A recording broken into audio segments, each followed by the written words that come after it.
Saudaraku, hari ini kita akan mulai topik baru, yaitu kisah para rasul. Karena kisah para rasul masih berjalan terus. Karena sebenarnya kisah para rasul adalah kisah perbuatan Roh Kudus. Dan Roh Kudus masih bekerja memakai gerejanya pada saat ini. Jadi apa yang terjadi dalam kisah para rasul masih terjadi juga sekarang ini. Sepanjang gereja merindukannya, sepanjang gereja memiliki iman, sepanjang gereja berdoa sungguh-sungguh, akan tanda jahit, akan mujizat, akan penyataan Roh, akan karunia-karunia Roh, akan buah Roh, pasti itu akan terjadi lagi dalam sidang pada akhir zaman ini. Karena saya percaya Tuhan akan sangat memberkati sidangnya pada akhir zaman.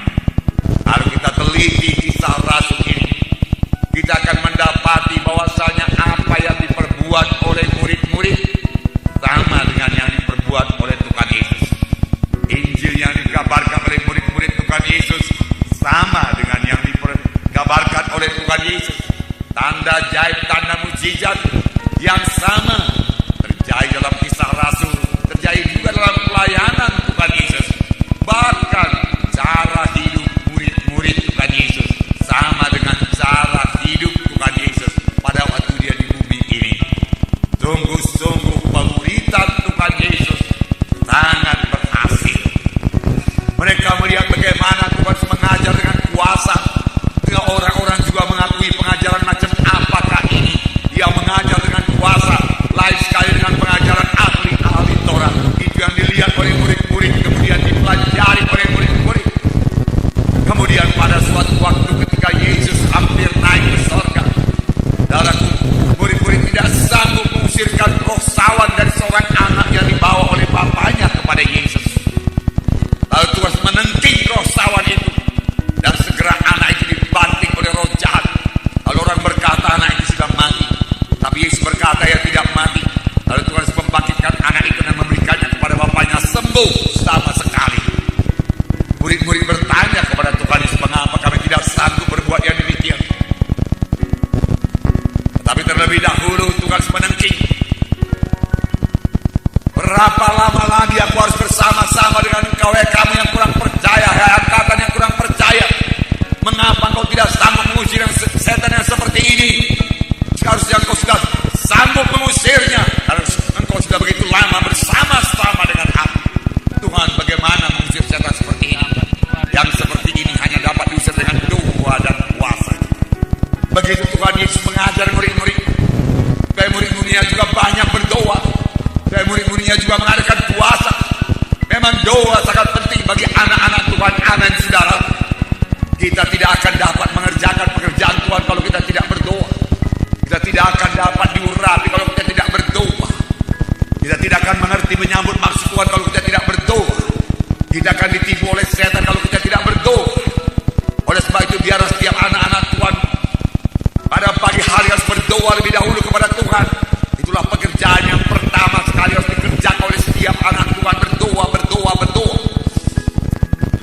Dan saudara yang kasih, kita akan membaca kisah para rasul pasal 1 mulai ayat 1 sampai 14. Saudara yang kasih dalam nama Yesus, sini kita melihat Lukas mengatakan segala sesuatu yang diajarkan dan dikerjakan oleh Yesus telah ditulis dalam buku yang pertama.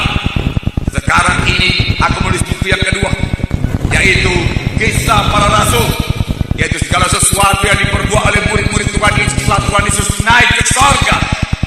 Naik ke sorga. Dan di sini dikatakan Roh Kudus masih bekerja. Roh Kuduslah yang melanjutkan pelayanan Tuhan Yesus melalui murid-muridnya.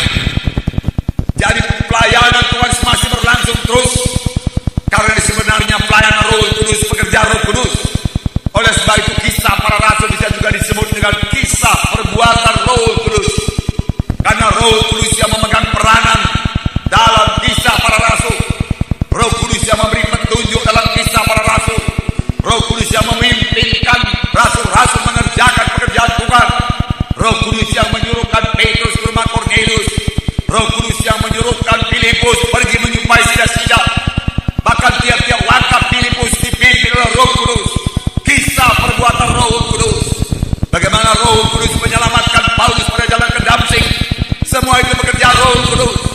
Bagaimana Roh Kudus banyak kali berbicara kepada Paulus, pekerjaan Roh Kudus, pekerjaan Roh Kudus.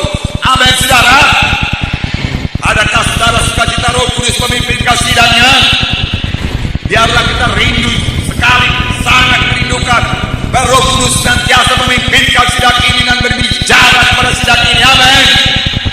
Biarlah Roh Kudus bicara kepada saudara. Amin. Biarlah saudara patuh kepada Roh Kudus. Amin. Karena Roh Kudus belum berhenti bekerja.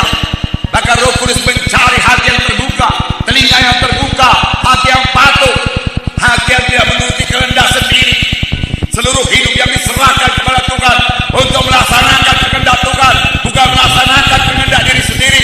Maka Roh Kudus akan bicara kepadanya dan mengajarkan kepadanya banyak perkara. Amin. Haleluya. Bahkan pada akhir zaman ini Roh Kudus mau memakai lebih banyak lagi anak-anaknya.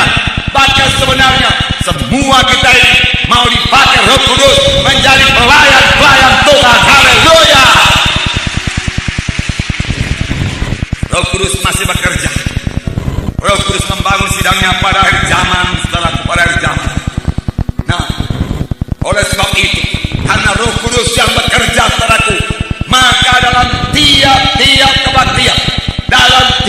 kebaktian, haleluya Tuhan, dalam tiap-tiap kebaktian, biarlah terjadi tanda jahit, tanda mujizat. Amin. Karena di mana ada Roh Kudus itu ada kebebasan. Di mana Roh Kudus ada kuasa.